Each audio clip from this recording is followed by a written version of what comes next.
Hey there, this is Derek Murphy. This is day 16 of the 21-day bestselling author platform, and we're talking about repurposing content. So in the last video on day 15, I went a little bit too far ahead and covered a lot of the stuff that should have been here, but I'll basically introduce some new things I didn't mention in the last video and explain more about what I mean by repurposing content.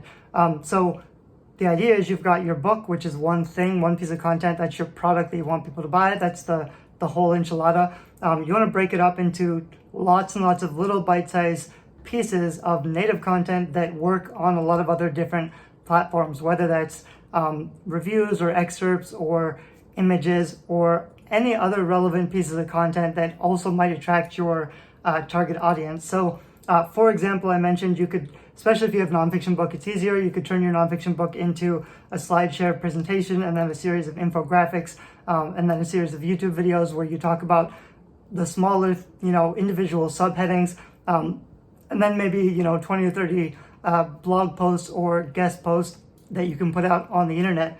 But we can also do something like Medium. You could play around with Etsy. Etsy has pretty cool print-on-demand stuff with Printify and Printful, which I haven't really experimented with yet. But if you are making relevant genre art, you want to be a little bit careful about fan art, though I have seen a lot of fan art on Etsy, like, Harry Potter plushies or whatever.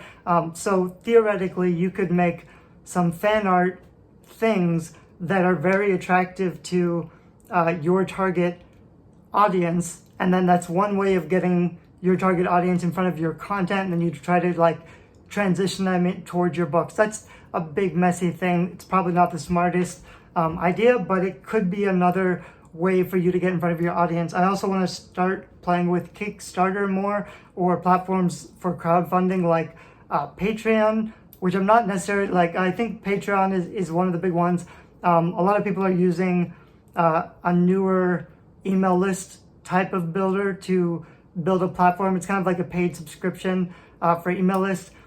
You want to find something that works for you. I don't love the idea of getting paid to exist, where people just pay you a monthly fee or whatever, $20 a month, and then you'll give them some content. It's not a terrible idea because it means that you're accountable to somebody and you have to keep putting the content and they get paid for first access. So once you've built an audience, I think it's okay to play around with some of those things. I don't necessarily think that's a great way to build your audience. So if you're speaking to a room full of nobody and you ask them to, pay you to keep producing your work, it's just not going to be very successful. However, in some cases, like the reason I'm interested in Kickstarter is not so I can fund my publishing, but because every time I make a campaign on Kickstarter, I can link back to my book or link back to my website. Then I've got a lot of valuable links from a pretty high authority site. So even if the campaigns are not active, even if I run a short campaign for a really low budget, that page will always be there. Those links will always be there. And content that I put up on Kickstarter might even rank pretty well on Google, depending on how I do it. So other things that I think I want to play around with are audiobooks with AI voices, which is a pretty contentious issue. AI in general, whether writing or art, is controversial. AI voices seems like it's even more controversial because what happened was I think Apple Books bought the information from Findaway Voices, which is an audiobook narration service. So they bought all the data to train AI voices so that, instead of hiring a narrator for lots of money, I could just use these new voices which were trained on the narrators. They don't sound like the narrators, but just having authentic human voices that mimic emotional speech, that information came from real humans. So feels a little bit dodgy.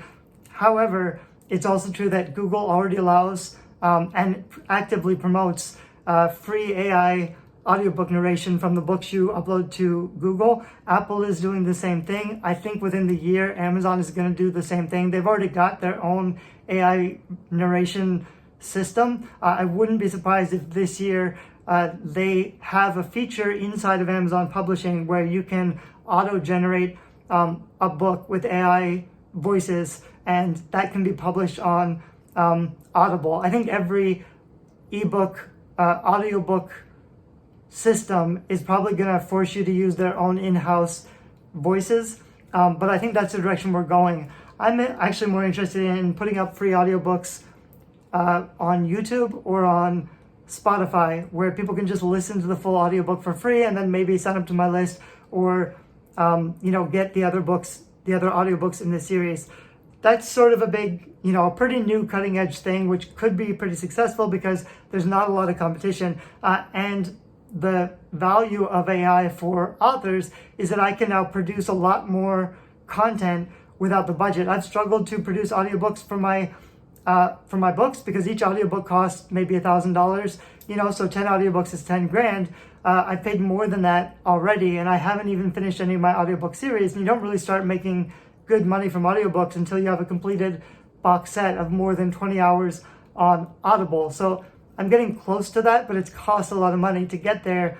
And I have a dozen other books where I only have a book one out that's not really doing anything. It would cost me about $100 to use 11 Labs, which I think is the best AI narration tool right now, to make audiobooks that are, pretty good. There's a whole argument about whether audiobook narrated AI voices are good enough or if they sound human. That doesn't really matter. It's just a matter of, if it's free and if it's low cost, even if it's not as good, it could still be super valuable for both readers and authors.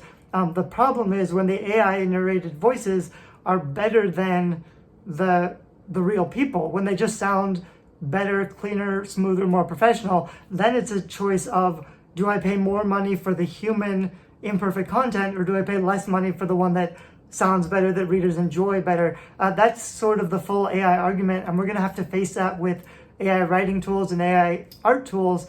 But in the meantime, I think right now, while there's still a lot of big transition, like until you can do AI voices on Audible for Amazon, before it becomes absolutely normalized and everybody is doing it, there's an opportunity for you to get in a little bit early and take some risks by doing things differently. So I haven't done that yet. I'm not necessarily going to do that, but I do think some case studies like that, where you're trying new things to see what works, things that you can afford, things that don't take you as much time or money. I think, if you can create a lot more content cheaply, that's good enough, at least for just getting your books out there, I think that could be a smart move. Anyway, I think that's all I've got for this one, which is repurposing content. The idea is pretty simple. For fiction, I know it can be a little bit harder, but for example, I've been making a lot of art, so character art or scene art that I could put out.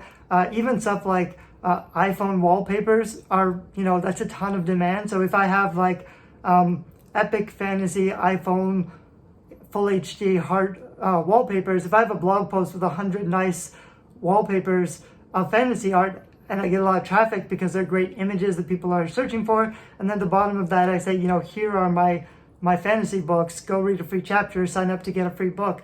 I think that could be a smart thing. So that's something else I'm already playing with. It's not directly, from my book, but it's content that I'm making that might appeal either to my direct potential fans or to a much wider audience. A lot more people are searching for, wallpaper background than they're searching for books.